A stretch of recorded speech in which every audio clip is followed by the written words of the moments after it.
सभी विद्यार्थियों को नमस्ते। विद्यार्थियों, आज हम NIOS कक्षा 12 का जो गृह विज्ञान विषय है उसका चैप्टर नंबर 21 है मानव विकास के मुद्दे व चिंताएं, इस पाठ को पढ़ेंगे।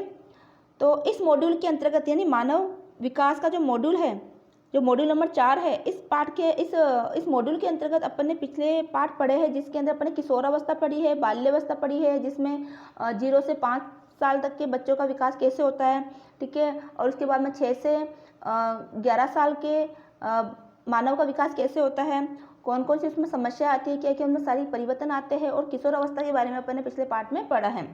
अब हम इस पाठ में देखेंगे कि मानव का जब विकास होता है, जो भी इन अवस्था के अंतर्गत जो विकास हो रहा होता है, उस दौरान कुछ चिंताएं उभर के आती है, कुछ कठिनाइयाँ आती हैं जिसका हमें सामना करना पड़ता है, ठीक है। कुछ ऐसे कारक होते हैं जो हर उम्र के, जो भिन्न भिन्न उम्र के बच्चों को प्रभावित करते हैं।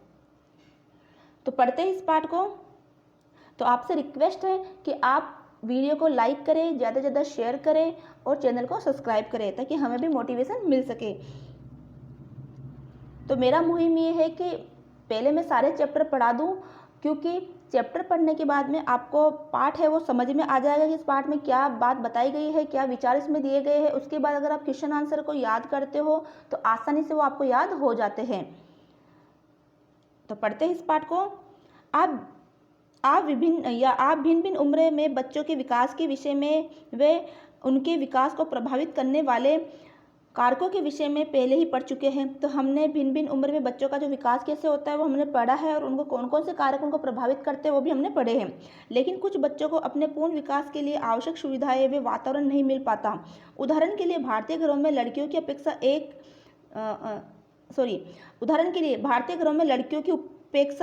एक जाना माना तथ्य है। लड़कियों की उपेक्षा मतलब लड़कों को तो ज़्यादा अधिकार दिए जाते हैं, उनका ज़्यादा ख्याल रखा जाता है, जबकि लड़कियों की उपेक्षा की जाती है। लड़कियों पर उतना ध्यान नहीं दिया जाता, चाहे वो पोषण संबंधी मामला हो या फिर शिक्षा संबंधी मामला हो।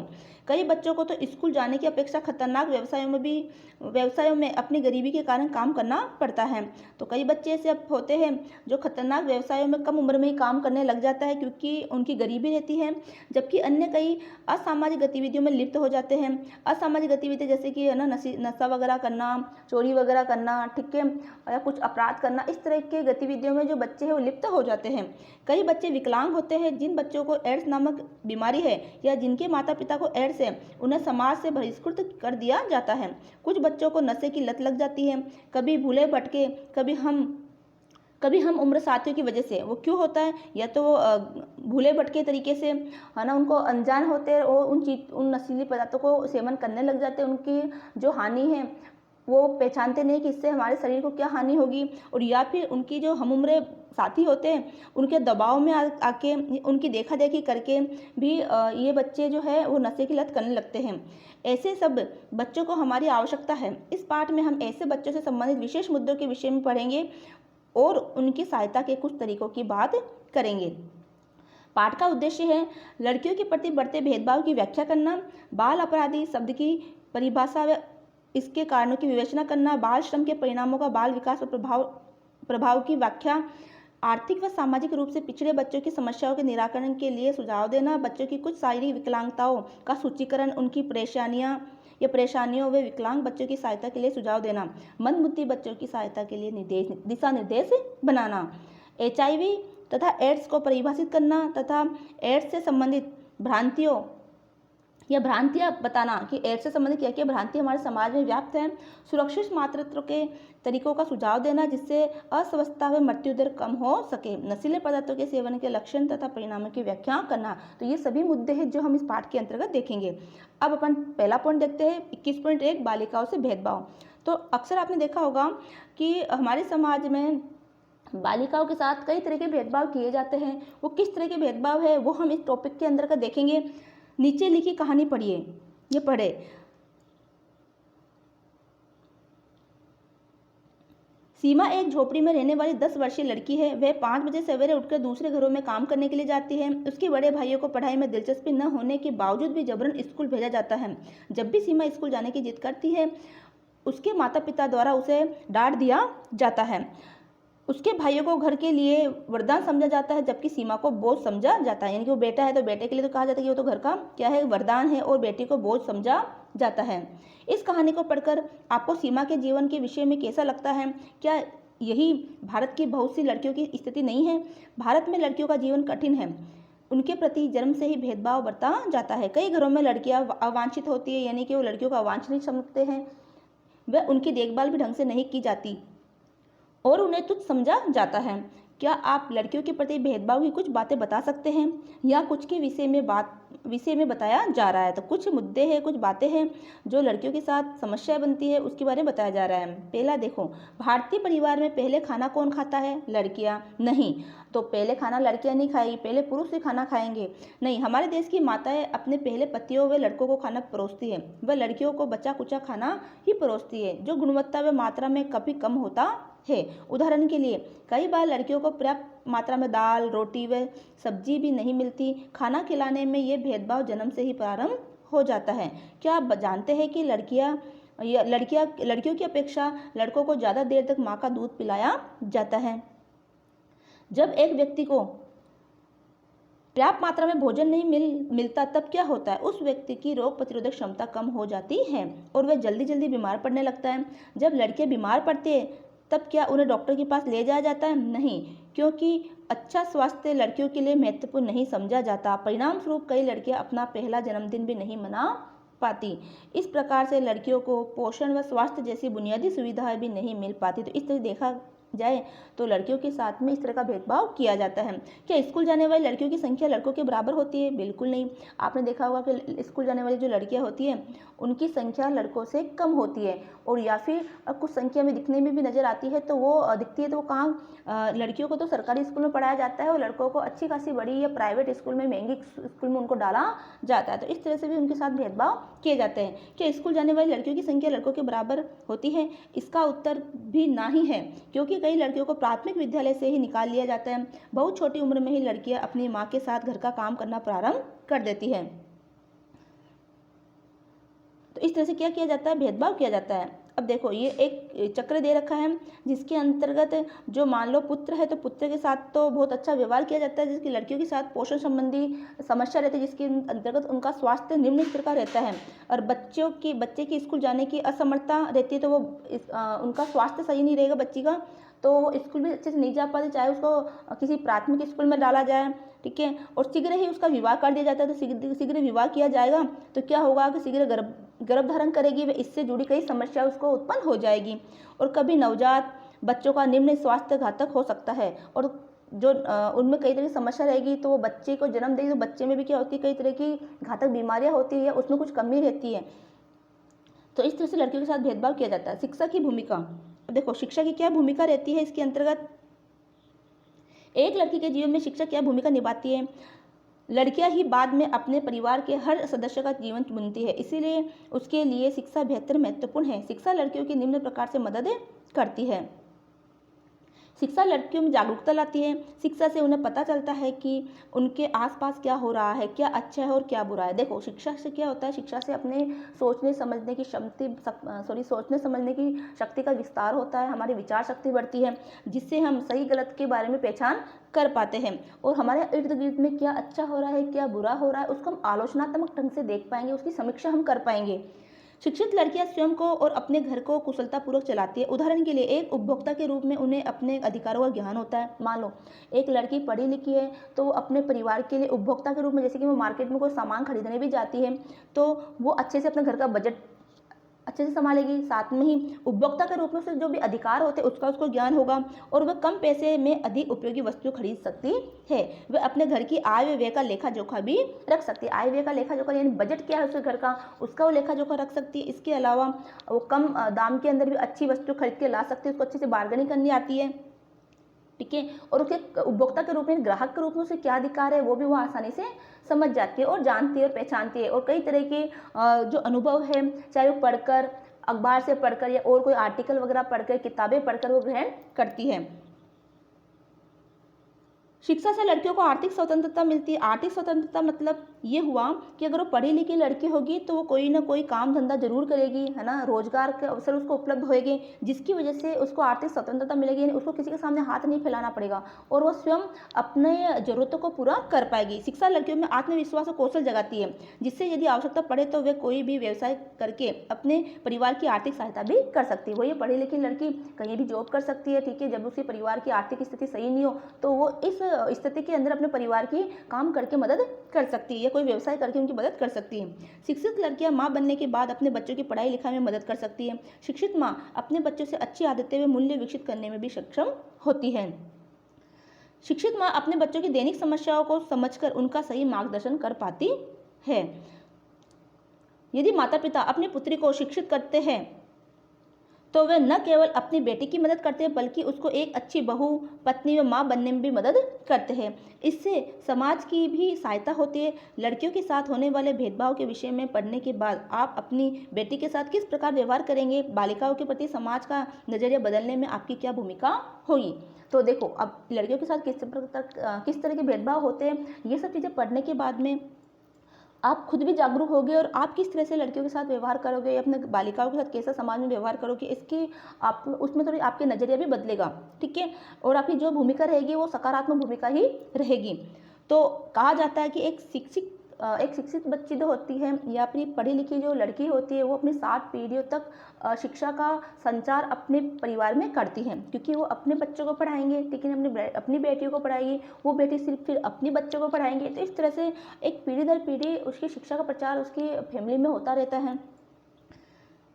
अब ये कुछ पाठ संबंधी प्रश्न दे रखे हैं जो अभी हमने पढ़ा, उससे संबंधित प्रश्न है कि लड़कियों के प्रति होने वाले भेदभाव के 3 संकेत बताइए। लड़कियों के प्रति भेदभाव बढ़ता जाता है क्योंकि वे अवांछनीय समझी जाती है ना, समाज में उनका आदर नहीं किया जाता, उनको उपेक्षा की दृष्टि से देखा जाता है, उनको बोझ भार समझा जाता है। तो इस तरह से आप लिख सकते हो, है ना, और इसके आंसर तो आपको पाठ के पीछे भी मिल जाएगी। अगला है बाल अपराध क्या है। अब बाल अपराध, जो बच्चा छोटा है अगर वो किसी तरह की आपराधिक गतिविधियों में शामिल होता है तो वो बाल अपराध कहलाता है। तो हम आजकल कई ऐसे अखबार है, समाचार पत्र है या टेलीविजन में जो इस तरह की दुर्घटनाएं, ये घटनाएं हम पढ़ते हैं।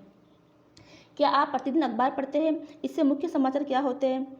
ये समाचार किन लोगों के बारे में होते हैं? अधिकतर बच्चे व किशोरों के बारे में समाचार पढ़ने को मिलते हैं। क्या इसका व्यवहार सामाजिक रूप से स्वीकृत होता है? नहीं, क्योंकि ये असामाजिक व्यवहार होता है। जो भी बच्चे असामाजिक व्यवहार करते हैं वो अधिकतर अपराध के अंतर्गत आता है। तो देखो, बाल अपराधों का अर्थ है छोटे बच्चों द्वारा कानून का उल्लंघन, यानी कि 16 साल से कम आयु का लड़का और 18 वर्ष से कम आयु की लड़की और कानून, है ना, तो ये क्या करते हैं, कानून का उल्लंघन कौन करेगी? जो 16 साल की कम आयु का लड़का होना चाहिए और 18 साल से कम आयु की लड़की। तो उनकी उम्र 16 से कम है, 18 से कम है लड़की की, तो वो अगर कोई अपराध करता है, गैर कानूनी कार्य करता है तो वो क्या कहलाता है? और जो सजा के लायक है वो कार्य क्या है? सजा के लायक है, तो वो बाल अपराध कहलाता है। तो देखते हैं कि बाल अपराधों का अर्थ है छोटे बच्चों द्वारा कानून का उल्लंघन और कानून उन्हें सजा भी नहीं दी जा सकती। तो ऐसे बच्चों को कानून सजा नहीं दे सकता। क्यों सजा नहीं देता? क्योंकि वो एक तो उम्र में कम है, ठीक है, दूसरा उनको इस चीज़ की समझ नहीं है कि उन्होंने अपराध तो कर दिया। अगर उनको सज़ा दी जाती है और उनको जेल में रखा जाता है, ठीक है, तो वहाँ वो, क्योंकि वो उम्र ही बच्चे की ऐसी होती है कि वो बहुत सी चीज़ों को बहुत जल्दी कैच करते हैं, बहुत जल्दी सीखते हैं, क्योंकि बालक होते हैं, उनकी सीखने की क्षमता बहुत तेज होती है, ठीक है।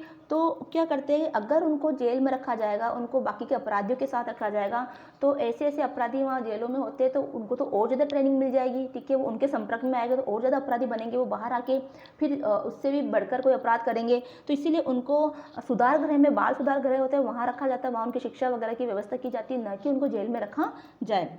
क्या आप उन व्यवहारों की सूची बना सकते हैं जिन्हें बाल अपराध कहा जाता है? हाँ, उनमें से कुछ है, जैसे जालसाजी है, हिंसा है, चोरी है, आत्मघात है, झूठ बोलना है, यौन अपराध है, नशीली दवाइयों का व्यापार है। तो इस तरह के कुछ जो बच्चे अपराध करते हैं तो बाल अपराध के अंतर्गत आता है। बाल अपराध के कारण, बच्चे जो बाल अपराध क्यों करते हैं, क्या कारण है? तो छोटे बच्चों में बाल अपराध के कई कारण होते हैं, उनमें से कुछ निम्न है। गरीबी बाल अपराध का मुख्य कारण। पहला कारण तो क्या है? जो मुख्य कारण है गरीबी, ठीक है। गरीब बच्चों के पास जीवन की पर्याप्त सुविधाएं व आराम नहीं होते, उन्हें चोरी व लूटपाट इन सुविधाओं को जुटाने का सबसे सरल माध्यम लगता है। तो सबसे सरल माध्यम क्या लगता है उनको, कि मैं चोरी कर लूँ, लूटपाट कर लूँ, तो मेरी ज़रूरतों की या मेरी आवश्यकताओं की पूर्ति हो जाएगी। चोरी करना, लूटपाट करना, ये उनको बहुत ही सरल माध्यम लगता है पैसे कमाने का।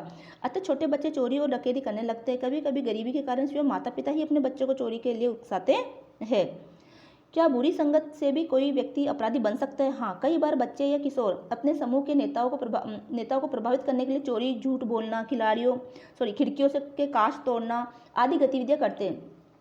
तो जो बुरी संगत के कारण भी होता है कि अपने जो समूह के जो नेता होते हैं, जो खुद भी अपराधी प्रवृत्ति के हैं, तो उनको लुभाने के लिए, उनको प्रभावित करने के लिए बच्चे झूठ बोलने लग जाते हैं, चोरी करने लगते हैं, खिड़कियों के कांच वगैरह तोड़ने लग जाते हैं। इस तरह की गलत गतिविधियों में शामिल हो जाते हैं। बाद में धीरे धीरे उनकी आदत बन जाती है। निम्न चार्ट बाल अपराध के कारणों का खुलासा करता है। तो एक चार्ट बनाया हुआ है जो कि बाल अपराध के खुलासा करता है। देखो, बाल अपराध के अंतर्गत क्या आता है? खेल सुविधाओं का अभाव, है ना,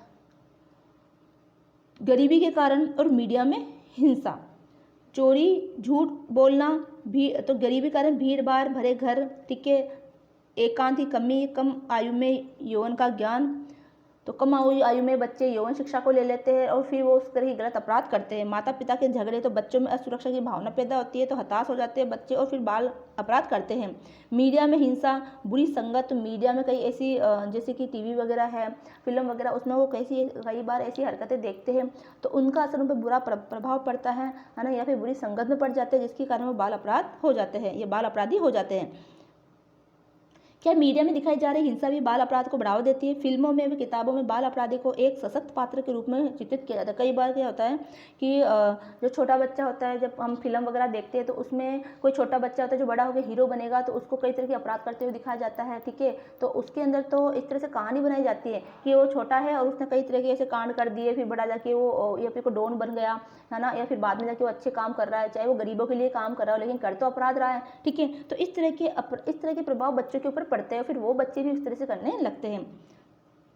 फिल्मों में व किताबों में बाल अपराधों को एक सशक्त पात्र के रूप में चित्रित किया जाता है। छोटे व किशोर बच्चे इन पात्रों से प्रभावित होकर उनके व्यवहार की नकल करना प्रारंभ कर देते हैं। तो जैसा वो उसमें फिल्मों में देखते हैं, उनके व्यवहार की वो नकल करना प्रारंभ करते हैं।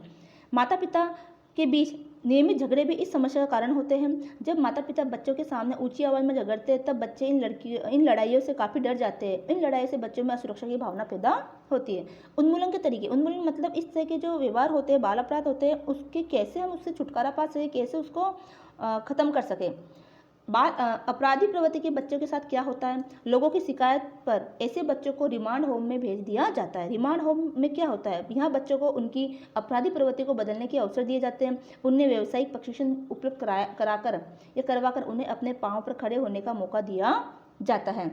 इन सुधार के तरीकों के अलावा भी हम कुछ कार्य कर सकते हैं जो इन समस्याओं को पैदा होने से ही रोक सकते हैं। वे तरीके क्या हैं? तो उनको रिमांड होम भेजा जाता है, ठीक है, बाल सुधार गृह भेजा जाता है, जहाँ पर इन बच्चों को सुधरने की जो है कई अवसर दिए जाते हैं और साथ में उनको कुछ व्यावसायिक प्रशिक्षण भी दिए जाते हैं जो उनको अपराध ना करके उनको अपने पाँव पर खड़ा कर सकें। तो कुछ तरीके भी हैं जिससे भी हम बाल अपराध को रोक सकते हैं, ये समस्या पैदा ना होने दें।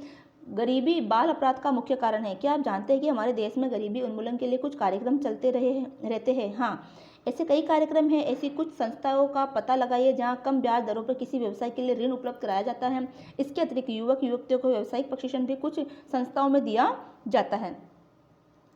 तो युवक युवतियों को व्यावसायिक प्रशिक्षण यानी फ्री में किसी भी काम धंधे को सिखाया जाता है, उनसे कोई फीस नहीं ली जाती। क्या आपके पास आसपास कोई स्वयंसेवी व्यावसायिक संस्था है? क्या आप वहां जाकर गरीब लोगों के लिए प्रशिक्षण की व्यवस्था कर सकते हैं? देखो, ऐसी कई स्वयंसेवी संस्थाएं होती हैं, मतलब कि कई संस्थाएं जैसे NGO वगैरह है जो इन बच्चों को, जो गरीब बच्चे हैं उनको फ्री में ट्रेनिंग उपलब्ध करवाती है, साथ में उनको प्लेसमेंट भी देती है, यानी उनको रोजगार भी उपलब्ध करवाती है। पहले उनको सिखाती है, फिर उनको उस क्षेत्र के अंदर रोजगार उपलब्ध करवाती है, तो जिससे उनकी क्या हो, गरीबी दूर हो। माता पिता को अपने बच्चों के साथ समय बिताना चाहिए। बच्चों की समस्याओं को सुने और उनके मतभेदों को सुलझाएं। उनमें अच्छी आदतें व मूल्यों को विकसित करें। इस पाठ को पढ़ने के बाद आप माता पिता के रूप में अपने बच्चों से किस प्रकार का व्यवहार करना चाहेंगे? युवाओं को मनोरंजन की सुविधाएं दें ताकि वे अपना समय भली भांति बिता सकें। तो माता पिता को चाहिए कि वो अपने बच्चों को क्या दें, ज़्यादा से ज़्यादा समय दे, उनकी समस्याओं को सुने, उनकी समस्या को सुलझाने का प्रयास करें। अब इससे संबंधित कुछ प्रश्न दे रखे कि बाल अपराधी कौन होते हैं, कौन सा व्यवहार अपराधजन्य होता है, तो अभी हमने सब कुछ पढ़ा है, एज इट इज ऐसे कैसे लिखा हुआ है, तो वहाँ से आप इनका आंसर लिख सकते हो। कौन से कारक बाल अपराध को जन्म देते हैं, तो हमने देखा गरीबी है ना, तो ये गरीबी का एक मुख्य कारण होता है जो बाल अपराध को क्या देता है, जन्म देता है। यदि बाल अपराध गरीबी के कारण है तो बाल अपराधियों की सहायता किस प्रकार की जा सकती है, तो उनको फ्री में है ना व्यावसायिक सहायता उपलब्ध करवाना, व्यावसायिक प्रशिक्षण देना ताकि वो अपने पैरों पर खड़े हो सके। बाल श्रम कारण व परिणाम। अब देखो बाल श्रम का क्या कारण है और क्या उसका परिणाम आता है। अपने आसपास देखकर बताइए कि छोटे बच्चे किन किन कार्यों में संलग्न है। तो आपने अपने आसपास देखा होगा कि कई ऐसे छोटे छोटे बच्चे होते हैं जो कई काम करते हैं, वो किसी ठेले पे काम कर रहे होते हैं, किसी होटल में काम कर रहे होते हैं, ठीक है, किसी दुकान पर काम कर रहे होते हैं, है ना। तो इस तरह के जो छोटे बच्चे होते हैं वो कई तरह के कार्यों में संलग्न होते हैं, यानी लगे हुए रहते हैं। आप देखेंगे कि बच्चे अखबार बेचते हैं, ढाबों में काम करते हैं, कारें धोते हैं, जूते पॉलिश करते हैं और घरों में नौकर के रूप में कार्य करते हैं। क्या बच्चों का काम करना गलत है? हाँ, क्योंकि उनकी उम्र अभी काम करने करके पैसा कमाने की नहीं है। उन्हें स्कूल जाकर ज्ञानोपार्जन करना है, क्योंकि काम करना उनके लिए गलत है, क्योंकि अभी उनकी काम करने की उम्र ना होगी, उनको तो शिक्षा ग्रहण करने की उम्र होती है। काम करने की लंबी अवधि के कारण उनके विकास के अवसर अवरुद्ध हो जाते हैं, क्योंकि वो लंबे समय तक काम करते रहते हैं, पूरे दिन काम में लगे रहते हैं ना, तो उनके जो विकास के जो बाकी क्षेत्र है वो अवरुद्ध हो जाते हैं, उनको शिक्षा नहीं मिल पाती, न ही वो खेल कूद सकते हैं, ठीक है, तो उनका शरीर का विकास भी बाधित होता है, वो कम उम्र में परिपक्व दिखने लग जाते हैं, उनको ऐसी समझदारी उनमें आ जाती है, जबकि उनका कार्य क्या है अभी शिक्षा प्राप्त करना। क्या अब आप बाल श्रमिक को परिभाषित कर सकते हैं? तो ये बाल श्रमिक की परिभाषा है कोई भी बच्चा 14 वर्ष की आयु से कम हो और जो पैसा कमाने के लिए कार्य कर रहा हो वह बाल श्रमिक कहलाता है। तो बाल श्रमिक क्या हुआ कि जो बच्चा 14 साल से कम है और पैसे कमाने के कारण ही वो कोई काम कर रहा है, ठीक है, ये कार्य कर रहा है, तो वह बाल श्रमिक कहलाता है। क्या आप बाल श्रम के कुछ कारणों के विषय में सोच सकते हैं? आइए इसकी सूची बनाए। ये है कारण और परिणाम। बाल श्रम के कारण क्या है, तो छोटे छोटे बच्चे क्यों काम करने लग जाते हैं, तो पहला तो कारण हो सकता है गरीबी है, ठीक है, गरीबी के कारण कार्य करते हैं। तो पढ़ते इन पॉइंटों को दे रखा है, उसका परिणाम क्या होता है वो भी बता रखा है। तो पहला कारण है गरीबी, तो गरीबी के कारण भी बच्चे क्या करते हैं, बाल श्रमिक बन जाते हैं, उनके घर में गरीबी होती है तो उसके कारण छोटे छोटे बच्चे कार्य करने लगते हैं। इसका परिणाम क्या होगा, बच्चों की लंबी अवधि यानी कि 12 से 16 घंटे तक असुविधाजनक आसन में काम कराया जाता है, जिससे उनकी स्थायी विकलांगता हो सकती है। तो बच्चे 12 से 16 घंटे तक एक लंबे समय तक बैठे बैठे काम करते रहते हैं, कुछ बैठक व्यवस्था वाला काम होता है तो बैठना ही पड़ता है उनको, और वो लंबे समय तक काम करते हैं, ठीक है, तो उनकी असुविधाजनक आसन होता है, ठीक है। कई बार देखा है हमने कि छोटे छोटे बच्चे चूड़े वगैरह बनाते हैं, जैसे चूड़ों पर नग वगैरह लगाया जाता है, तो ऐसा काम वो करते हैं, तो उनको लंबे समय तक बैठ के काम करना होता है उस कार्य के अंदर, तो उनके अंदर जो उनके शरीर में कुछ ऐसी विकृतियाँ आ जाती हैं जो कि उनकी स्थायी विकलांगता का कारण भी बन जाती है। अनाथ, आवारा व तिरस्कार बच्चे, कुछ बच्चे ऐसे होते निरक्षरता और माता पिता का अज्ञान होना, तो उनके माता पिता निरक्षर होते हैं, अज्ञान होते हैं, वो नहीं समझते कि ये बच्चे की उम्र काम करने लायक नहीं है, अभी तो उनको पढ़ाई की उम्र है, तो इस वजह से भी अज्ञानता की वजह से भी वो अपने बच्चों को काम पर लगा देते हैं। अनाथ, आवारा, तिरस्कृत बच्चे, तो जो बच्चे अनाथ होते हैं, आवारा होते हैं, वो बच्चे भी इसके वजह से वो काम पर लग जाते हैं। नाजुक उंगलियों, तेज दृष्टि कुछ परंपरागत कौशलों में बहुत उपयोगी होती है। देखो छोटे बच्चे की दृष्टि क्या होती है, तेज होती है, ठीक है, और उनकी उंगलियां भी क्या होती है, नाजुक होती है। तो कुछ ऐसे कार्य हैं जैसे कि कालीन बुनाई में, है ना, तो उस कालीन बुनाई के अंदर छोटे छोटे हाथों का जरूर मतलब उंगलियां है वो आसानी से काम कर पाती है, तो ऐसे में छोटे बच्चों को उस पर काम पर लगाया जाता है। ऐसे श्रमिकों की मांग जो सस्ते, मूक व नीर हो, क्योंकि छोटे बच्चे कुछ बोलेंगे नहीं, वो समझदारी उसमें होती नहीं है और कम पैसों में भी वो काम कर लेते हैं, तो वो ऐसे श्रमिक उनको मिल जाते हैं आराम से। तो ये श्रमिक कौन से होगी, छोटे बाल श्रमिक ही होंगे जो कि एकदम सस्ते और मूक होते हैं। सस्ते होते मतलब उनको कम तनख्वाह में रख लिया जाता है। मूक यानी वो सही गलत की उनको पहचान नहीं होती है, तो वो अपने मालिक को कुछ बोल भी नहीं सकते हैं। और निरीह होते हैं यानी कि उनको कोई मतलब नहीं होता, उनको जो दे दिया वो ले लिया, जो खिलाया वो खा लिया, ठीक है, तो वो अपने हक के बारे में वहाँ पर कुछ भी नहीं बोल पाते। तो ऐसे में परिणाम क्या होगा, तो पहले हमने देखा कि लंबे समय तक आसन एक जैसा आसन रहता है, तो जिसके कारण उसमें स्थायी विकलांगता आ जाती है। वे अस्वस्थ स्थिति में काम करते हैं और अक्सर संक्रामक रोग से ग्रस्त हो जाते हैं। तो स्थिति उनकी ऐसी होती है कि असुरक्षित होती है, ठीक है, अस्वस्थता वाली स्थिति होती है, तो अस्वस्थता वाली स्थिति में उनको काम करवाया जाता है, जिनके कारण उनको कई तरह की बीमारियां उत्पन्न हो जाती है। वे स्कूल नहीं जा पाते, तो देश में अशिक्षितों की संख्या में वृद्धि होती है। तो जो शिक्षा का स्तर है, शिक्षा का आंकड़ा है, उस पर भी उनमें जो अशिक्षकों की है वो वृद्धि होती है, क्योंकि बच्चे स्कूल नहीं जा पाते, वो हमेशा काम में ही लगे रहते हैं। बाल श्रम की समस्या से निपटना। तो कैसे हम बाल श्रम की समस्या से निपटे? क्या आपको याद है कि हम में से लगभग क्या आपको याद है कि हमने भाग 21.2.2 में गरीबी के उन्मूलन के क्या तरीके बताए थे? क्या उन्हीं विधियों को हम यहाँ भी अपना सकते हैं? हाँ, इन विधियों को यहाँ भी अपना सकते हैं। अनौपचारिक शिक्षा की व्यवस्था करवाएं। देखो, उन बच्चों के लिए अनौपचारिक शिक्षा, देखो औपचारिक शिक्षा तो ऐसी होती है जिसमें हमें वो एक इच्छा स्थान निश्चित होता है ना, पढ़ाई करने का तरीका निश्चित होता है जो हम स्कूल में जाकर करते हैं, जो समय निश्चित होता है, ठीक है। वो तरीका कौन सा हो गया? औपचारिक तरीका। अनौपचारिक तरीका का मतलब होता है कि बच्चा छुट्टी के बाद भी पढ़ाई कर सकता है, ठीक है, अपने घर पे बैठ के पढ़ाई कर सकता है। जैसे कि अभी आप NIOS के स्टूडेंट हो, ओपन के स्टूडेंट हो, आपको कहीं पर जाके पढ़ाई करने की वैसे औपचारिक शिक्षा लेने की जरूरत नहीं है। आपको अनौपचारिक रूप से, आप दूरस्थ रूप से शिक्षा ले रहे हो, तो आपने अपना फॉर्म भरा है और आप घर बैठ के ही उसकी तैयारी कर रहे हो, तो आपकी कोई समय की निश्चितता नहीं है, ठीक है, कि आपको इतनी बजे इतनी बजे तक ही पढ़ना है। आपको जैसे कुछ बच्चे तो कामकाजी बच्चे हो गए, आप में से तो जो दिन में काम करते हैं और शाम को जाके अपनी पढ़ाई का जैसे भी उनको जब भी समय मिलता है उस हिसाब से उन्होंने अपना टाइम टेबल बना रखा और अपनी पढ़ाई वो करते हैं। तो अनौपचारिक शिक्षा की व्यवस्था करवाए। मालिक बच्चों को काम से कुछ अवधि की छुट्टी देकर पढ़ने के लिए प्रोत्साहित या उत्साहित कर सकता है। तो मालिकों की भी जिम्मेदारी बनती है कि वो अपने उन बच्चों को जो उनके पास काम कर रहे हैं उनकी शिक्षा की व्यवस्था करवाए। मालिक स्वयं भी उनकी पढ़ाई लिखाई की व्यवस्था कर सकता है। अभिभावकों को भी शिक्षित करें ताकि वे बाल श्रम के नकारात्मक पहलू को, वे बच्चों की शिक्षा के महत्व को समझ सके। तो अभिभावकों को भी शिक्षित करना जरूरी है। स्वास्थ्य सुविधा उपलब्ध करवाकर नियमित स्वास्थ्य जाँच शिविरों की व्यवस्था करवाई जाए, कीजिए कि नियमित रूप से स्वास्थ्य सुविधा उपलब्ध करवाई जाए। कुछ ऐसे कैंप लगाया जाए जिसके अंतर्गत उन बच्चों के उस शिविर के अंदर, उस कैंप के अंदर उनकी जांच वगैरह करवाई जाए। बच्चों को स्वस्थ, हवादार और प्रकाशमय कमरों में वयस्कों की अपेक्षा कुछ ही घंटों तक काम करवाया जाए। अब काम करवाना अगर किसी बच्चे के लिए ज़रूरी है क्योंकि उनकी आर्थिक स्थिति, घर की स्थिति खराब है, कि वो काम उनके लिए बहुत ज़रूरी है, तो ऐसी स्थिति में देखना चाहिए कि जो भी मालिक है जो उनको काम करवा रहा है, तो वो बच्चे जो काम करे वो स्वस्थ हवा में करें, हवादार कमरा हो उनका, प्रकाशमय कमरा हो, और वहाँ बैठ के उनको जो कुछ घंटों के लिए उनसे काम करवाया जाए। अब ये कुछ प्रश्न दे रखे हैं जिसके उत्तर आपको पाठ के लास्ट में मिल जाएंगे। अब है सामाजिक आर्थिक रूप से पिछड़े बच्चे, कि सामाजिक रूप से और आर्थिक रूप से किस तरह से बच्चे पिछड़ जाते हैं। निम्न कहानी पढ़े। राधा एक 10 वर्षीय बच्ची है। उसके माता पिता दहाड़ी पर काम करने वाले श्रमिक हैं। अपने घर में सबसे बड़ी होने के कारण माता पिता की अनुपस्थिति में वह अपने 4 छोटे भाई बहनों की देखभाल करती है। पूरा परिवार घोर गरीबी से जूझ रहा है। अपने कष्टों को भुलाने के लिए उसके पिता अक्सर शराब पीकर घर लौटते हैं। वह अपनी पत्नी से झगड़ता है। शुरू में राधा स्कूल जाती थी, परंतु बाद में फीस न दे पाने के कारण उसे स्कूल से हटा दिया गया। राधा जैसे बच्चे सामाजिक व आर्थिक रूप से पिछड़े बच्चे कहलाते हैं। तो इस तरह के बच्चे जो क्या कहलाते हैं, सामाजिक रूप से भी क्या है पिछड़े और आर्थिक रूप से भी क्या है पिछड़े, वे घोर गरीबी में जीते हैं। इन बच्चों को कम सुविधाएं प्राप्त होती है और उनके माता पिता उनके शारीरिक, मानसिक, सामाजिक और संवेगात्मक विकास के लिए पर्याप्त सुविधा नहीं जुटा पाते।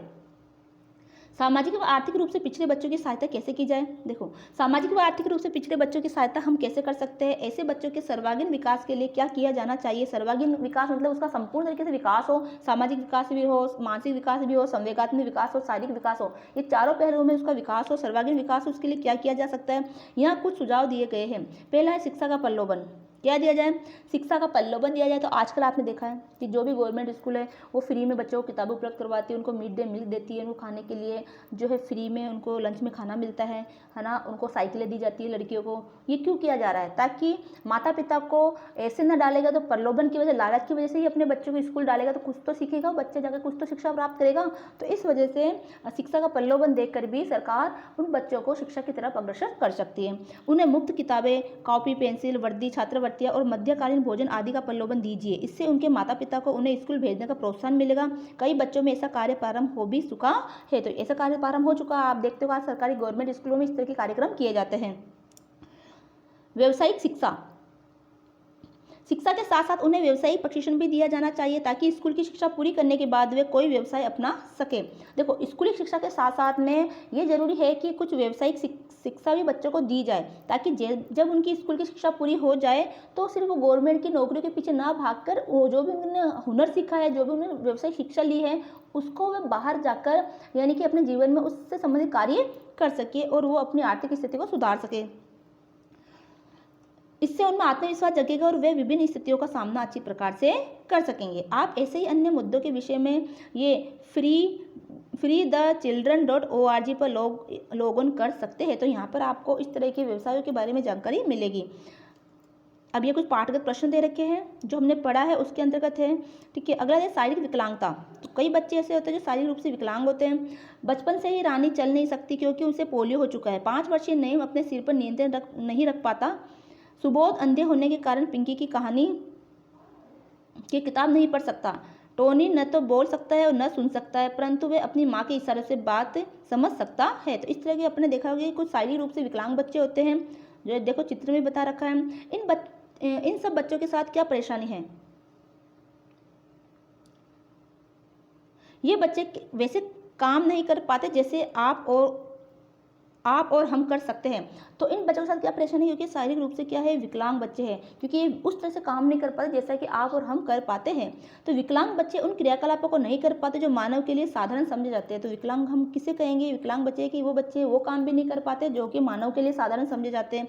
क्या आप बच्चों में पाए जाने वाले कुछ शारीरिक विकलांगता की सूची बना सकते हैं? देखो शारीरिक विकलांगता कैसी हुई, जैसे कि हड्डियों से संबंधित विकलांगता हो सकती है, अंधापन हो सकता है, गूंगा व बहरापन हो सकता है। क्या आपने उन बच्चों को देखा है जो अपने हाथ, पैर व शरीर के अन्य हिस्सों का उपयोग नहीं कर पाते? ऐसे बच्चे शारीरिक रूप से विकलांग कहलाते हैं। हड्डियों की कमजोरी के मुख्य कारण है हड्डियों की दोषपूर्ण बनावट, कैल्शियम व विटामिन डी की कमी,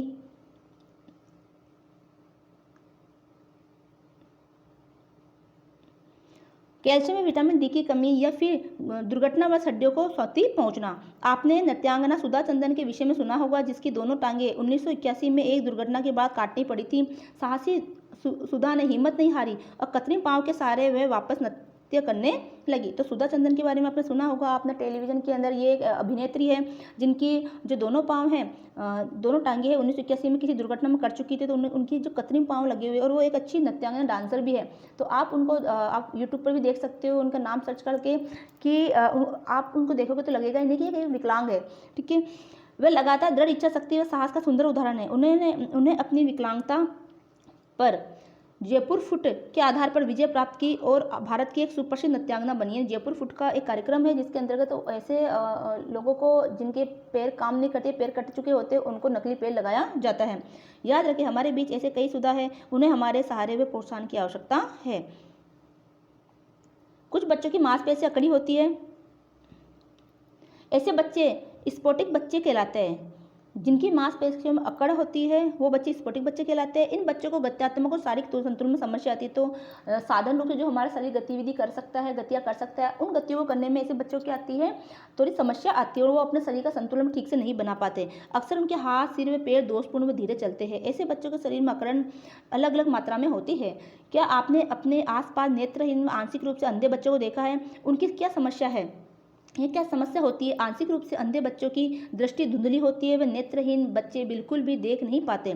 कई बच्चे स्पष्ट रूप से नहीं देख पाते। बच्चों के दृष्टि संबंधी दोष पर हम तब ध्यान देते हैं जब वे सुई में धागा डालने, बस का नंबर पढ़ने में या फिर श्याम पटल से पढ़ने में दिक्कत की शिकायत करते। श्याम पटल मतलब बोर्ड से पढ़ने में दिक्कत की शिकायत करते हैं, तब हमें पता चलता है कि इसकी दृष्टि में कुछ न कुछ दोष है। ऐसे बच्चे चश्मे की सहायता से बेहतर देख सकते हैं। हिंदी साहित्य में सूरदास के योगदान को कौन भूल सकता है, जिन्होंने अपने अंधेपन के बावजूद अपनी रचनात्मकता को प्रभावित नहीं होने दिया। तो सूरदास अंधे थे, है ना, फिर भी उन्होंने कई तरह की, है ना, रचनाएं उन्होंने लिखी है। क्या आप जानते हैं कि कुछ ही बच्चे जन्म से अंधे होते हैं, जबकि कुछ बच्चे तो जन्म से अंधे होते हैं, अधिकांश बाद में अंधे होते हैं। दैनिक भोजन में विटामिन ए की कमी व आंखों की चोट अंधेपन के मुख्य कारण होती है। तो आजकल तो देखो, ठीक है, तो या तो बच्चे जन्म से अंधे हो या फिर अधिकांश जन्म लेने के बाद में उनके शरीर में विटामिन ए की कमी हो गई या आंखों में कोई चोट आ गई, या वो जैसे कि आजकल तो क्या देखा जाता है कि बच्चे अधिकतर मोबाइल को देखते रहते हैं, मोबाइलों में कई कई घंटे तक उसमें गेम खेलते रहते हैं। छोटे छोटे बच्चे की आंखें इतनी नाजुक आंखें होती है, जो क्या होती है कि कम उम्र में उनकी आंखों के नंबर आ जाते हैं, उनकी आंखों से कम दिखने लगता है। कुछ बच्चे गूंगे हुए बहरे होते हैं। इन बच्चों के माता पिता कैसे पहचानते हैं कि उनका बच्चा बहरा है? अक्सर माता पिता जल्दी ही समझ जाते हैं कि उनका बच्चा तेज आवाज़ पर प्रतिक्रिया नहीं कर रहा है। बच्चे ने या जन्म से बहरे बच्चों को भाषा सीखने में भी कठिनाई होती है। देखो, जो बच्चा बहरा है तो सुन नहीं पाएगा, तो सुनेगा नहीं तो भाषा को कैसे सीखेगा? क्योंकि हमने जो आज हमने जो भी बोलना सीखा है, जो भी भाषा सीखी है, तो हमने सुन के तो सीखा है। तो जब बच्चा सुन ही नहीं पाता है तो फिर वो भाषा भी नहीं सीख पाता। इसलिए जो बच्चा बहरा होता है वो गूंगा भी होता है। क्या आप इसका कारण बता सकते हैं? ऐसा इसलिए होता है कि ऐसे बच्चे न तो स्वयं की आवाज़ सुन सकते हो, न अपने माता पिता की, अतः भाषा का उनके लिए कोई अर्थ नहीं होता है। तेज शोर, कान का संक्रमण, कानों को पिन या क्रियांश आदि से कुरेदने के कारण बहरापन हो जाता है। इस प्रकार के दोषों को स्वर्ण सहायता यंत्रों द्वारा ठीक किया जा सकता है। तो स्वर्ण सहायता यंत्र आते हैं, कुछ ऐसी मशीनें आती है जो कान में लगाई जाती है बच्चों के, है ना, तो वो उससे सुन सकते हैं। विकलांग बच्चों की मदद कैसे करें? जो बच्चे विकलांग, उसकी किस तरह से मदद की जाती है? आपके प्रेम, सहायता और प्रोत्साहन से शारीरिक रूप से विकलांग बच्चे जल्दी ही अन्य बच्चों जैसे ही कौशल विकसित कर सकते हैं। तो अगर हम उसकी सहायता करें, हम उनसे प्रेम करें, उनको कुछ प्रोत्साहन दें, उनको मोटिवेशन करें, तो ऐसे विकलांग बच्चे भी जल्द ही अन्य बच्चों की तरह कौशल को विकसित कर सकते हैं। ऐसे बच्चों की सहायता में के कुछ तरीके यहाँ दिए जा रहे हैं। पहला है जितनी जल्दी हो सके बच्चे का स्वास्थ्य परीक्षण करवाएं। तो जितना जल्दी हो सके बच्चे के स्वास्थ्य संबंधी जानकारी करवाना, उसकी परीक्षण करवाना है, उसकी स्वास्थ्य की जांच करवानी है, ताकि उनकी विकलांगता आंकी जा सके कि किस तरह की विकलांगता उस बच्चे में है, ये हम जांच कर पाए। ऐसा क्यों आवश्यक है? क्योंकि जितनी जल्दी विकलांगता का पता चलता है उतनी ही उन दोषों को दूर करने की संभावना होती है। जैसे ही विकलांगता का पता चल जाए वैसे ही बच्चों को उसके साथ जीना सिखाएं। ऐसे बच्चों के लिए विशेष स्कूल की व्यवस्था अच्छी रहती है। इन स्कूलों में बच्चों को उनकी विकलांगता का सामना करने के लिए कुछ विशेष विधियाँ व सहायता सामग्री होती है। एक अंधा बच्चा किस प्रकार लिखना और पढ़ना सीखता है? हाँ, ब्रेल की सहायता से। कैसे पढ़ना लिखना सीखता है? वो ब्रेल लिपि की सहायता से। जो अंधा बच्चा होता है वो ब्रेल लिपि की सहायता से पढ़ना लिखना सीखता है। ब्रेल उभरे हुए बिंदुओं की व्यवस्था होती है जो वर्णमाला का प्रतिनिधित्व करती है, और इन अक्षरों को उंगलियों के पोरों की सहायता से पढ़ा जाता है। इस प्रकार बहरे बच्चे होठों को पढ़ना सीख जाते हैं, यानी कि वो लिप रीडिंग करना सीखते हैं, होठों को पढ़ना सीख जाते हैं बहरे बच्चे, और संकेत भाषा का उपयोग करते हैं। तीसरा है विकलांग बच्चों को कृत्रिम उपादानों का प्रयोग करना सिखाना चाहिए। क्या आप ऐसे किसी उपादान का नाम बता सकते हैं? ये है ब्रेसेस, कृत्रिम पाँव आदि। जो भी विकलांग बच्चे हैं, ठीक है, उनको कुछ कृत्रिम उपादान, यानी कुछ कृत्रिम रूप से कुछ ऐसे संसाधन होते हैं जिनका उपयोग कर सकते हैं, जैसे कि ब्रेसेज है, कृत्रिम पाँव है, नकली पाँव है, ठीक है, आदि। आप उन्हें कहाँ से प्राप्त कर सकते हैं? सरकारी अस्पतालों से। ये या तो मुफ्त या फिर काफ़ी सस्ते दामों पर मिलते हैं। जैसे ही बच्चा अपनी विकलांगता का सामना करना सीख जाए उसे साधारण बच्चे के साथ घुलने मिलने दीजिए, ठीक है। तो बच्चे जब विकलांगता का सामना करना सीखता है तो उसको फिर साधारण बच्चों के साथ खेलने कूदने दीजिए, उसको उनके साथ घुलने मिलने दीजिए। अंधे बच्चों को उसकी शेष दृष्टि या तो अंधे बच्चों को उनकी शेष दृष्टि या अन्य इंद्रियों का भरपूर प्रयोग करने के लिए प्रोत्साहित करें। आप एक 4 वर्षीय विकलांग बच्चे को आकारों के विषय में किस प्रकार प्रोत्साहित या किस प्रकार बताएंगे? तो देखो, जो बच्चे अंधे हैं, दृष्टिहीन हैं, उनके अपनी इंद्रियों का प्रयोग करने दें, यानी कि वो हाथ से छूकर उनको महसूस करें, ठीक है। जैसे कि आप एक 4 वर्षीय विकलांग बच्चे को आकारों के विषय में किस प्रकार बताएंगे कि वो देखो गोल है, चौकोर है, इस तरह से आप उसको बता सकते हो, और स्पर्श करके उसको महसूस करें। अंधे बच्चे को चलते समय छड़ी का प्रयोग करना सिखाएं। उनको उसकी क्या ज़रूरत पड़ती है या क्यों ज़रूरत पड़ती है, इससे उन्हें रास्ता ढूंढने में सहायता मिलती है और उनमें आत्मविश्वास जागृत होता है। आंशिक रूप से बहरे बच्चे को श्रवण सहायक यंत्र का उपयोग करने को प्रोत्साहित करें। बच्चे को बोलने में होठ पढ़ने की कला सीखने के लिए प्रोत्साहित कीजिए। होठ पढ़ना बच्चों के लिए क्यों महत्वपूर्ण है? उन्हें होठों के वे चेहरे के भावों पर अपना ध्यान लगाकर भाषा का प्रयोग करने दीजिए। तो इस तरह से हम उनकी सहायता कर सकते हैं। तो यहाँ से प्रश्न बनता है कि विकलांग बच्चों की आप कैसे सहायता करेंगे? तो हर कौन से देखो प्रश्न बन रहा है, तो वहाँ से आप इसकी तैयारी कर सकते हो। क्या आप जानते हैं कि शिक्षा समाप्त होने के बाद विकलांग लोगों को साधारण लोगों की तरह नौकरी मिल सकती है? विकलांग लोगों को आपकी सहानुभूति की नहीं बल्कि अपनी क्षमताओं को जानने के लिए आपके सहारे की आवश्यकता होती है। ऐसा नहीं कि विकलांग बच्चों के प्रति हम सहानुभूति जताएं, सहानुभूति नहीं, हमें वो अपनी क्षमताओं को जान सके, इसके लिए हमारी सहायता की उनको आवश्यकता होती है। हम उनकी किस रूप में सहायता करें? सहानुभूति देकर नहीं, बल्कि उनकी जो अंदर की खूबी है ना, उनकी जो क्षमता है उसको जागृत करवाने में हम उसकी सहायता करें। क्योंकि ऐसे बच्चों के लिए कोटा गवर्नमेंट में ऑलरेडी होता है, उन बच्चों को नौकरी भी मिल सकती है कि आप उन्हें सहारा दे सकते हैं। आप व्यक्ति की विकलांगता के अनुरूप कुछ विशेष सुविधाएं उपलब्ध करवा सकते हैं। तो जैसे उनकी विकलांगता है उस आधार पर हम उनको सहायता उपलब्ध करवा सकते हैं। अब ये कुछ पाठ से संबंधित प्रश्न दिए गए हैं जो पाठ के अंतर्गत ही आए हैं, जो हमने पढ़ा उससे संबंधित प्रश्न है। तो इनका उत्तर आपको पाठ के लास्ट में मिल जाएगा और साथ में आप भी दे पाओगे क्योंकि आपने पाठ को अच्छे से पढ़ा है। जितना पॉइंट हमने पढ़ा है, जितना टॉपिक हमने पढ़ा उससे संबंधित प्रश्न ये दिए गए हैं। अगला है मानसिक विकलांगता क्या है। देखो, मानसिक विकलांगता क्या होती है? तो जो बच्चे मानसिक रूप से मंदबुद्धि होते हैं, धीमी गति से सीखते हैं या कुछ याद नहीं कर पाते हैं, है ना, वो मानसिक विकलांग के अंतर्गत आता है। देखते हैं, मानसिक विकलांगता बच्चे के मानसिक विकास में विलंब या धीमी गति है। तो मानसिक विकास उसका जल्दी से नहीं हो पाता, बहुत धीमी गति से होता है। जो बच्चा मानसिक रूप से कमजोर है वह अपनी उम्र के अन्य बच्चों की अपेक्षा धीमी गति से सीखता है। ऐसे बच्चों में विकास के मील के पत्थर देरी से प्राप्त होते हैं। क्या आप इसका एक उदाहरण दे सकते हैं? हाँ, बच्चा चलना व बोलना देर से सीखता है। उनका क्या कारण हो सकता है? इसका कारण है मानसिक अवरुद्धता अर्थात रोगों के कारण मस्तिष्क का विकास रुक जाता है। उदाहरण के लिए मस्तिष्क में ऑक्सीजन की कमी या प्रसव के समय प्रयोग किए गए औजारों से मस्तिष्क में लगने वाली चोट या किसी दुर्घटना से मस्तिष्क को लगी चोट आदि। तो या तो प्रसव के समय कोई ऐसा औजार का उपयोग किया गया जिससे उस बच्चे के मस्तिष्क में चोट लग गई, या किसी कोई दुर्घटना हो गई जिसकी वजह से बच्चे के मस्तिष्क में चोट लग गई, या ऑक्सीजन की कमी हो गई प्रसव के दौरान, तो बच्चा क्या होता है? मानसिक रूप से विकलांग होता है। मंदबुद्धिता इस बात पर निर्भर करती है कि मस्तिष्क को किस सीमा तक क्षति पहुंची है। मंदबुद्धि बच्चों की सहायता। अब जो मंदबुद्धि बच्चे होते हैं, जो मानसिक रूप से विकलांग बच्चे होते हैं, देखो एक तो शारीरिक रूप से विकलांग होता है, जैसे कि हाथ पैर में कुछ ना कुछ विकृति होती है शरीर में, लेकिन जो दिमाग में कुछ विकृतियाँ होती है, मस्तिष्क में कुछ विकृति होती है, वो मानसिक रूप से विकलांग बच्चे कहलाते हैं। आप सोच रहे होंगे कि मंदबुद्धि बच्चों की सहायता के लिए क्या किया जा सकता है? सभी मंदबुद्धि बच्चों को कुछ स्वयं सहायता कौशल कुछ सीमा तक सिखाए जा सकते हैं। कुछ बच्चों को पढ़ना व लिखना भी सिखाया जा सकता है, जबकि कुछ को अपनी देखभाल के लिए भी किसी न किसी की आवश्यकता पड़ती है। आप इन बच्चों को उनकी अधिकाधिक क्षमता के विकास में किस प्रकार सहायता कर सकते हैं? नीचे ऐसे ही कुछ दिशा निर्देश दिए गए हैं। तो ऐसे बच्चों की हम ज़्यादा से ज़्यादा कैसे सहायता करें ताकि वो कुछ थोड़ा बहुत अपना काम स्वयं कर पाए। कुछ बच्चे तो इतने विकलांग होते हैं मानसिक रूप से कि वो खुद का काम स्वयं कर ही नहीं पाते, उनके घर वाले, उनके माता पिता ही उनका काम करते हैं। ऐसे बच्चों को कभी भी मूर्ख व बेवकूफ़ न कहें, इससे ये बच्चे भी उतने ही व्यतीत होते हैं जितने कि आप। तो ऐसे बच्चों को कभी मूर्ख और बेवकूफ़ नहीं करना चाहिए, वरना वो बहुत ज़्यादा हर्ट हो जाते हैं, उनको बहुत ज़्यादा दुख होता है। जो कुछ भी ये बच्चे स्वयं कर सके उतना कार्य उन्हें करने दें। जब वे आपकी मदद मांगे तभी उनकी मदद करें। धीरे धीरे बच्चों को कपड़े पहनना व उतारना, ठीक से खाना, अन्य लोगों से चीज़ें मिल बांटना और कुछ सरल निर्देश मानना सिखाएं। यदि मंदबुद्धिता अत्यधिक नहीं है तब बच्चों को साधारण घरेलू कार्य सिखाएं। जैसे कि अगर वो मंदबुद्धिता ज़्यादा नहीं है उनकी, ठीक है, तो उनको कुछ साधारण घरेलू कार्य सिखाया जा सकता है, जैसे कि घर की देखभाल करना, खाना पकाना, जैसे चावल पकाना, चाय बनाना, आलू उबालना आदि। इससे न केवल वे व्यस्त रहेंगे बल्कि वे आत्मनिर्भर भी बनेंगे। मंदबुद्धि बच्चों को विशेष स्कूलों में ही डालें। देखो उनके लिए जो है एक विशेष स्कूल होती है अलग से, उनमें डालना चाहिए, और जहाँ उन्हें जीविकोपार्जन के लिए कुछ व्यावसायिक प्रशिक्षण भी दिया जाता है। अब ये कुछ प्रश्न है इससे संबंधित। मंदबुद्धिता देरी है निम्न से, तो मानसिक विकास से होती है, ठीक है। मानसिक विकास में अगर देरी से हुआ तो ये होते हैं, ये कुछ प्रश्न कर सकते हो आप। अगला जनेंद्रिय संक्रमण, यानी प्रजनन अंग जो होते हैं मानव के, तो प्रजनन अंगों के अंदर किस तरह के संक्रमण हो सकते हैं वो इसमें बताया गया है। तो जननेंद्रिय संक्रमण, प्रजनन तंत्र संक्रमण क्या है?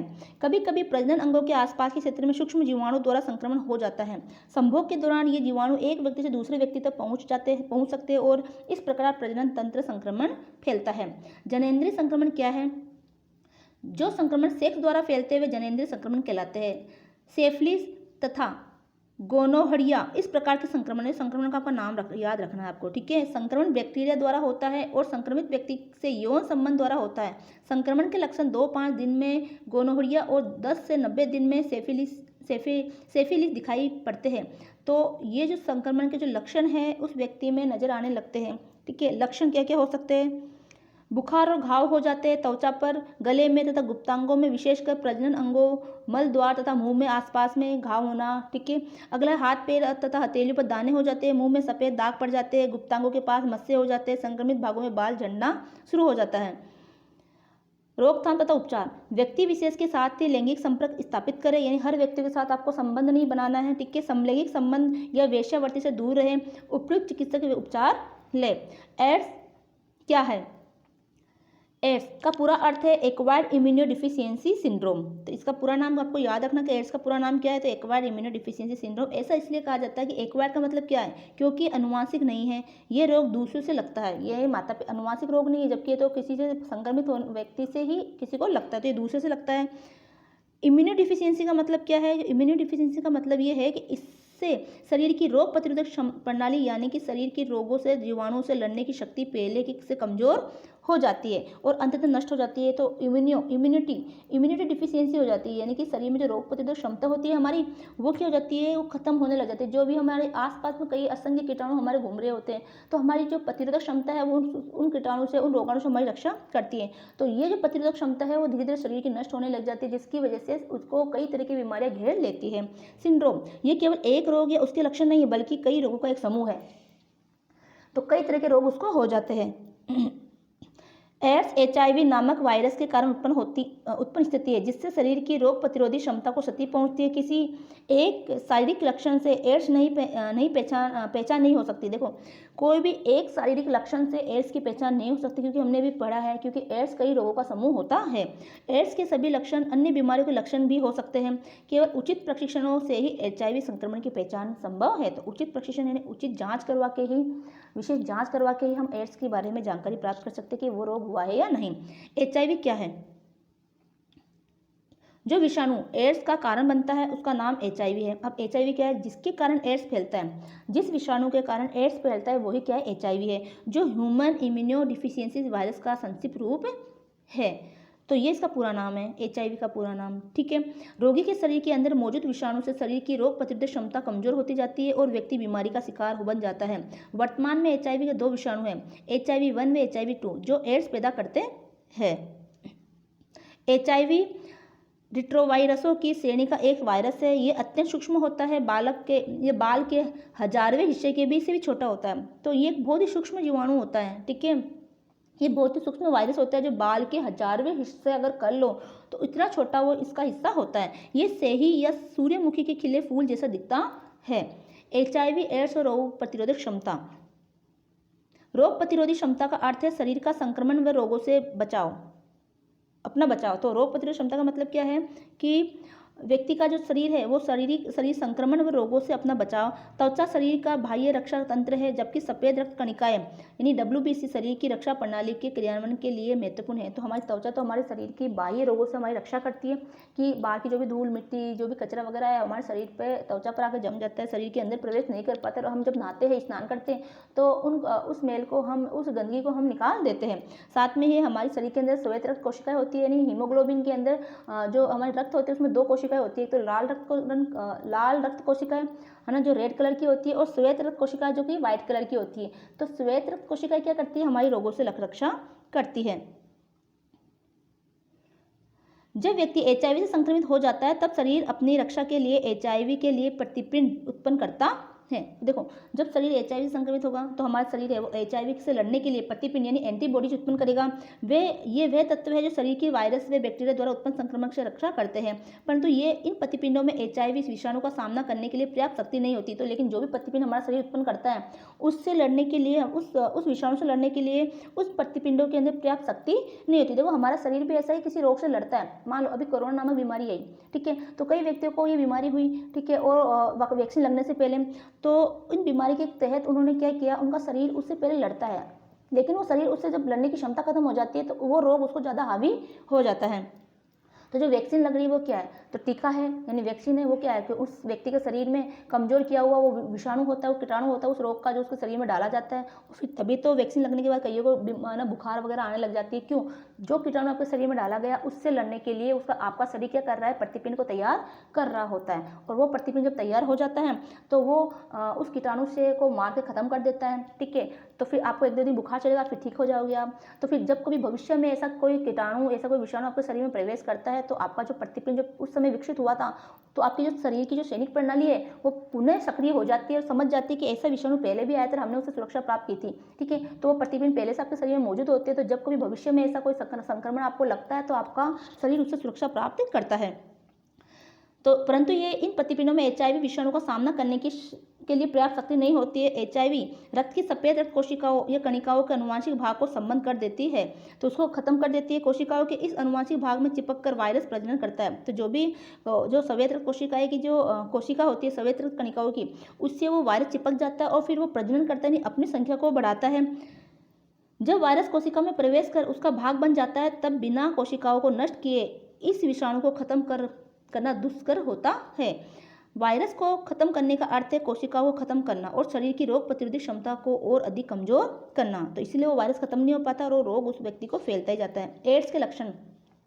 एचआईवी से संक्रमित व्यक्ति के लक्षण किसी भी अन्य बीमारी के लक्षण भी हो सकते हैं। कोई व्यक्ति एचआईवी से संक्रमित है या नहीं, इसका पता केवल खून की जांच से ही लगाया जा सकता है। जांच में एचआईवी पाए जाने मात्र से व्यक्ति एड्स रोगी नहीं होता, बल्कि आगे चलकर कुछ समय बाद वे अवश्य एड्स का पूर्ण रोगी हो सकता है या हो जाता है। एचआईवी से पीड़ित व्यक्ति में निम्न में से एक का अधिक लक्षण हो सकते हैं। एक या अधिक लक्षण कौन से हो सकते हैं? निरंतर थकान रहती है उसको, अत्यधिक वजन घटता है, शरीर में वजन का 10% वजन घट जाता है, सोते सोते पसीना आना, लंबी अवधि तक बुखार रहना, लगातार दस्त कभी कभी महीने भर तक भी रहते हैं। एचआईवी से संक्रमित कई व्यक्तियों में रोग के लक्षण दिखाई नहीं देते। देखो, एचआईवी से संक्रमित जो व्यक्ति होते हैं कईयों में तो रोग के लक्षण ही दिखाई नहीं देते, परंतु पूर्ण रूपेण एड्स उन्हें आने वाले वर्षों में हो सकता है। यह अवधि लक्ष्यहीन अवधि कहलाती है। लक्ष्यहीन यानी अभी पता नहीं है कब तक उसको पूर्ण रूप से वो रोग संक्रमित कर देगा, और यह 10 वर्ष से भी अधिक चल सकती है। परंतु चूंकि उनके खून में एचआईवी होता है, अतः वे अन्य लोगों को संक्रमित करने में सक्षम भी होते हैं। मान लो उसको इस तरह की बीमारी हो गई, एचआईवी है, तो अन्य लोगों को क्या कर सकते, संक्रमित कर सकते। किस तरह से? अगर एचआईवी एड्स वाला व्यक्ति, उसका संक्रमित खून अगर किसी स्वस्थ व्यक्ति को चढ़ाया जाता है तो उस व्यक्ति को हो सकता है, ठीक है। साथ में उसके लिए उपयोग की गई जो सीरीज है, जो इंजेक्शन है, अगर उस एचआईवी ग्रसित व्यक्ति को लगाया गया और उसी इंजेक्शन का प्रयोग अगर किसी दूसरे स्वस्थ व्यक्ति के लिए कर दिया, ठीक है, तो उस व्यक्ति को वो कीटाणु उसके शरीर में प्रवेश कर सकते हैं। साथ ही एचआईवी ग्रसित जो रोग से ग्रसित जो व्यक्ति है उसके साथ यौन संबंध बनाने से भी ये रोग उस स्वस्थ व्यक्ति को फैल सकता है। एड्स रोगी के आम लक्षण।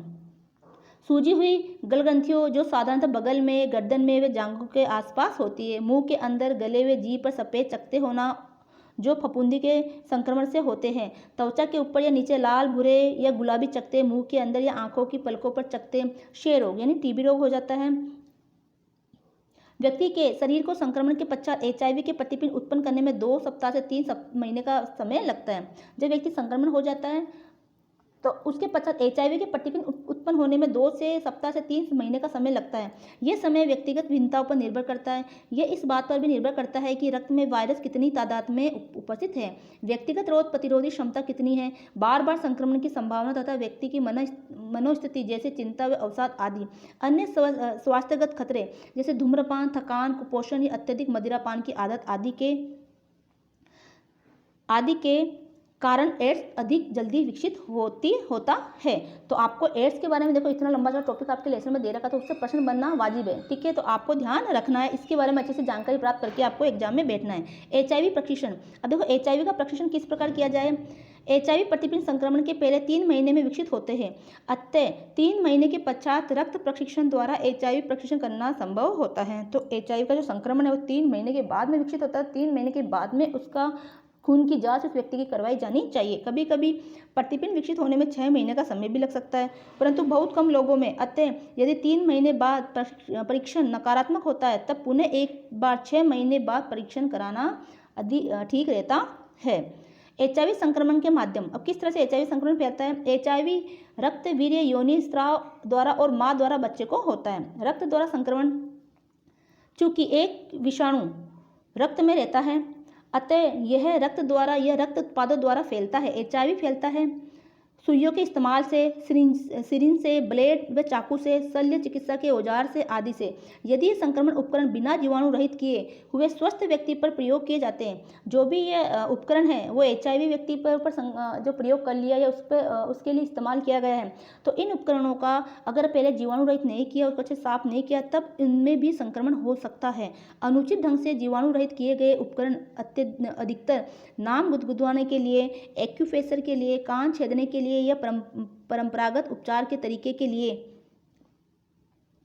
प्रयोग किए जाते हैं और ये एचआईवी संक्रमण का कारण बनते हैं। तो देखो, कई बार नाम गुदवाते हैं लोग या टैटू गुदवाते हैं अपने शरीर पर, तो अब उस मशीन का प्रयोग जो है गुदने के लिए जो मशीन काम में ली जाती है, तो उसको अच्छे से वो संक्रमित थोड़ी नहीं करते। वो किसी और के ऊपर गुदवाया, फिर किसी और के ऊपर उसका प्रयोग कर लिया, फिर और किसी व्यक्ति पर प्रयोग किया, तो वो एक से दूसरे को क्या करता है, वो संक्रमित करता रहता है। सिराओं द्वारा नशीली दवाओं का सेवन करने वालों के लिए सबसे ज़्यादा खतरा होता है। कई लोग क्या होता है, सिराओं द्वारा इंजेक्शन द्वारा नशीले पदार्थों का सेवन करते हैं, ठीक है, तो उससे भी इस बीमारी का खतरा ज़्यादा रहता है, क्योंकि उनके द्वारा उपयुक्त सुइयाँ बिल्ले ही जीवाणु रहित की जाती है, क्योंकि वो वैसे नशेड़ी होते हैं, तो वो कहाँ वो उस सुई का वो भी संक्रमित करेंगे, यानी उसको संक्रमित रहित तो करते ही नहीं है, बस बार बार सुई का उपयोग करते रहते हैं और एक से दूसरा व्यक्ति भी उसका उपयोग करता रहता है। संक्रमित माँ द्वारा बच्चे के से में संक्रमित, अगर उसकी माँ संक्रमित है बच्चे की, तो उससे होने वाले बच्चे को भी HIV का संक्रमण हो सकता है। HIV संक्रमित गर्भवती स्त्री द्वारा बच्चे में संक्रमण जन्म से पहले या बाद में हो सकता है। जन्म से पहले संक्रमण जरा नाल या प्लेसेंटा द्वारा और जन्म के समय माँ के रक्त द्वारा या स्तनपान द्वारा हो सकता है। तो जन्म से पहले तो बच्चा जो भी आहार लेता है वो आहार नाल से लेता है, जो कि माँ के प्लेसेंटा से जुड़ी होती है। प्लेसेंटा एक खून की एक तरह से थैली होती है, ठीक है। प्लेसेंटा जो होता है, जो तकिए के समान होता है, जो जहाँ से बच्चे को सारे पोषक तत्व प्राप्त होते हैं। तो इससे भी क्या होता है, बच्चे के ना संक्रमण जा सकता है। और साथ में जन्म के बाद में रक्त द्वारा, ठीक है, या फिर स्तनपान कराती है माँ, तो उसमें दूध के जरिए वो संक्रमण बच्चे के पेट में, बच्चे के शरीर में जा सकता है। HIV संक्रमण के बच्चे में होने की संभावना 30% तक होती है। यौन संबंधों द्वारा संक्रमण। HIV संक्रमण का सबसे सरल माध्यम है संक्रमित व्यक्ति से असुरक्षित, यानी कि बिना कंडोम के प्रयोग के यौन संबंध बनाना। यद्यपि प्रति संबंध रोग होने की संभावना केवल 0.1 से 1% है, फिर भी विश्व में 80 से 90% एड्स के संक्रमण का कारण यही माध्यम है। तो 80 से 90% जो एड्स फैलता है वो इसी माध्यम से फैलता है। HIV विषाणु संक्रमित व्यक्ति के वीर्य व यौन स्राव में उपस्थित रहता है। इसी कारण HIV को भी जननेंद्रिय संक्रमणों की श्रेणी में रखा जाता है। अन्य जननेंद्रिय संक्रमण की उपस्थिति में HIV संक्रमण होने की संभावना बढ़ जाती है। अतः इस माध्यम से HIV के संक्रमण को सुरक्षित यौन संबंधों को अपनाने से पूर्णतः नकारा जा सकता है। तो HIV रोग को पूरी तरीके से बचा जा सकता है अगर सुरक्षित यौन संबंध को अपनाया जाए। HIV संक्रमण से संबंधित भ्रांतियाँ। अब कुछ भ्रांतियाँ हैं जो HIV संक्रमित व्यक्ति के से जो है या उस रोग से संबंधित कुछ भ्रांतियाँ फैली हुई है, अफवाहें फैली हुई है। HIV संक्रमण से जुड़ी कुछ भ्रांतियाँ प्रचलित है। हम सबको जान लेना चाहिए कि HIV साधारणतः निम्न द्वारा नहीं फैलता: हाथ पकड़ने, स्पर्श करने व हाथ मिलाने से, भीड़ भाड़ वाले स्थानों में शारीरिक स्पर्श से, खाने पीने के बर्तनों और झूठे प्याले व तस्तरियों के प्रयोग से, एक ही स्थान पर काम करने से, एक ही स्थान पर खेलने से, साथ साथ खाने में, एक दूसरे के वस्त्र पहनने से, चुंबन और आलिंगन द्वारा, एक ही कमरे में सोने से, एक ही शौचालय बाथरूम के प्रयोग या तरन ताल के में साथ तैरने से, एक साथ हंसने में, मुस्कुराने से ये रोग नहीं फैलता। तो पूछा जाए HIV रोग किस तरह से नहीं फैलता, तो आपको ये पॉइंट लिखना है। HIV रोग फैलने के क्या कारण है तो वो लिखना है, ठीक है। तो इस तरह से प्रश्न बनता है। अगला है सुरक्षित मातृत्व।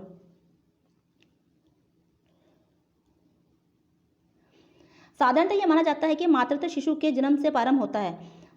यह यदि आप जरा सोचे तो पाएंगे कि मातृत्व गर्भ ठहरने के से ही प्रारंभ हो जाता है। तो अधिकतम क्या सोचते हैं कि जैसे बच्चे को जन्म दिया तब उसके मातृत्व शुरू हो गया है ना, लेकिन ऐसा नहीं है। जब से माता गर्भ को धारण करती है तो बच्चे तो उसके पेट में आ चुका है, उसे गर्भ में आ चुका है, तब से मातृत्व प्रारंभ हो जाता है, क्योंकि स्त्री अपने भ्रूण का निरंतर भरण पोषण करती है। तो जो भी भ्रूण उसके गर्भ में होता है उसका निरंतर वो अपना उसका भरण पोषण करती है। और यह वह समय है जब स्त्री को सबसे ज़्यादा स्वस्थ व खुश रहना चाहिए, जिससे वे एक स्वस्थ बच्चे को जन्म दे सके। सुरक्षित मातृत्व एक विश्वव्यापी प्रयास है जिससे गर्भावस्था में स्त्री का बीमार होना तथा जनन के दौरान मां की मृत्यु की दरों को कम किया जा सकता है। क्या आप जानते हैं कि विश्व में हमारा देश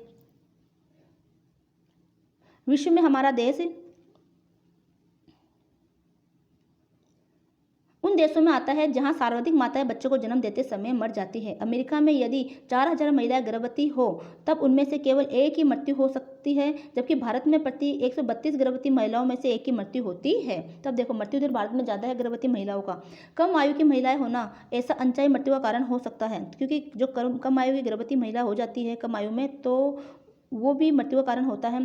14 से 45 वर्ष की आयु की महिला गर्भ धारण कर सकती है। गर्भ धारण करना एक प्राकृतिक प्रक्रिया है। गर्भ धारण और प्रजनन सदैव इतना प्राकृतिक व सरल नहीं होता जितना अपेक्षित होता है।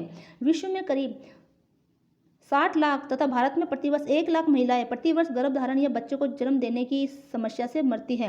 इससे भी कई अधिक संख्याओं में महिलाओं को किसी प्रकार की स्वास्थ्यजनक स्थायी क्षति पहुंचती है। सुरक्षित मातृत्व हमें माँ व नवजात शिशु की मृत्यु दर घटाने के तरीके सिखाता है। तो सुरक्षित प्रसव अगर करवाया जाए तो माँ और नवजात शिशु दोनों को सुरक्षित रख सकता है और उनकी मृत्यु दर को घटा सकता है।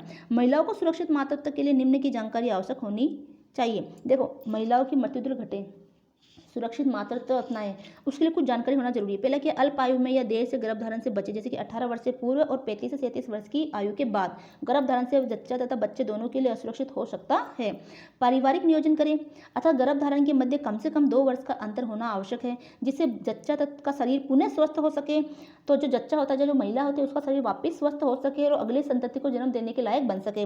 इस बीच बच्चे की भी भली भांति देखरेख हो जाती है। परिवार को नियोजन करने का अर्थ यह भी है कि परिवार में बच्चों की कुल संख्या को 2 या 3 तक ही सीमित रखा जाए। निम्न में से किसी भी तरीके को अपनाकर परिवार को नियोजित किया जा सकता है। पहला है प्राकृतिक तरीका। यह बहुत सुरक्षित तरीका नहीं है और अनचाहा गर्भ भी ठहर सकता है। आप अपने पास के स्वास्थ्य केंद्र में डॉक्टर की सलाह से सुरक्षित अवधि का पता लगा सकते हैं। यांत्रिक तरीका, पुरुषों द्वारा प्रयुक्त कंडोम रबड़ की एक पतली झिल्ली का प्रयोग शुक्राणु तथा डिम को मिलने से रोकता है। शुक्राणु और अंडाणु को मिलने से रोकता है। डिम यानी अंडाणु। कंडोम पास के किसी भी दवाई की दुकान पर आसानी से उपलब्ध होते हैं। महिलाओं द्वारा प्रयुक्त, डॉक्टर द्वारा आईयूडी को महिला के शरीर में लगा दिया जाता है कि जिससे गर्भधारण नहीं होता। आईयूडी को कॉपर-टी के नाम से भी जाना जाता है। गर्भ निरोधक गोलियां ये डॉक्टर सलाह के बाद महिला द्वारा ली जाती है। गोली लेने से डिंबोत्सव अवरुद्ध होता है और निषेचन नहीं हो पाता। शल्य चिकित्सा द्वारा ये बंदीकरण के तरीके हैं। शल्य चिकित्सा यानी कि ऑपरेशन करवा दिया जाता है, ठीक है, तथा स्थायी होते हैं तो ये बंदीकरण यानी कि फिर वो बच्चे को जन्म नहीं दे पाएगी, और ये स्थायी तरीका होता है। पुरुषों में नसबंदी की जाती है, जिसमें शुक्रवाहक को काटकर दोनों सिरे बांध दिए जाते हैं। महिलाओं की नसबंदी में डिम्बवाहिनी को काटकर, है ना, यही प्रक्रिया की जाती है। गर्भ अवस्था में देखभाल, यह अत्यंत महत्वपूर्ण है कि स्त्री की गर्भावस्था तथा प्रसव के समय उचित देखभाल की जाए। सुरक्षित मातृत्व के लिए निम्न सावधानियां बरतनी चाहिए। प्रसव के समय किसी कुशल व्यक्ति का सामान्य प्रसव के लिए उपस्थित रहना आवश्यक है। तो प्रसव जब करवाया जाए तो वो कुशल व्यक्ति होना चाहिए, ट्रेंड होना चाहिए। इस अनुभवी व्यक्ति को मालूम होना चाहिए कि कब महिला को खून आदि चढ़ाने के लिए अस्पताल भेजा जाना चाहिए। नवजात शिशु को स्वस्थ रखा जाना चाहिए। जरा नाल का बांधकर काटा जाना चाहिए ताकि वह जीवाणु रहित रहे और उन्हें बैक्टीरिया प्रवेश न कर पाए। जो भी नाल होती है बच्चे की, उसको बांधकर फिर काटा जाना चाहिए। स्तनपान जल्द से जल्द प्रारंभ करवा देना चाहिए, क्योंकि माँ का प्रारंभिक दूध बच्चों को रोग प्रतिरोधक क्षमता प्रदान करता है। अपर्याप्त ढंग से साफ की गई दूध की बोतल से बच्चे को दस्त व अन्य संक्रमण हो सकते हैं। अब ये कुछ प्रश्न हैं 21.7 संबंधी, ठीक है, जो भी हमने पढ़ा उससे संबंधित ही प्रश्न यहाँ पर दिए गए हैं। तो ये सारे प्रश्न इसमें दे रखे हैं। अभी आपने क्या सीखा, ये पाठ का अंत आ चुका है, ठीक है। इस पाठ को उम्मीद है कि समझ में आया होगा, है ना। तो ज़्यादा से ज़्यादा शेयर करें, लाइक करें, और आप अपनी पाठ्य पुस्तक से भी इसका रिवीजन कर सकते हो। हालांकि वीडियो बहुत लंबा हो गया कि मैंने सोचा कि इस पाठ को एक ही वीडियो में कंप्लीट करवाया जाए ताकि आपको भी देखने में आसानी रहे। तो मिलते हैं अगले वीडियो में, तब तक के लिए धन्यवाद।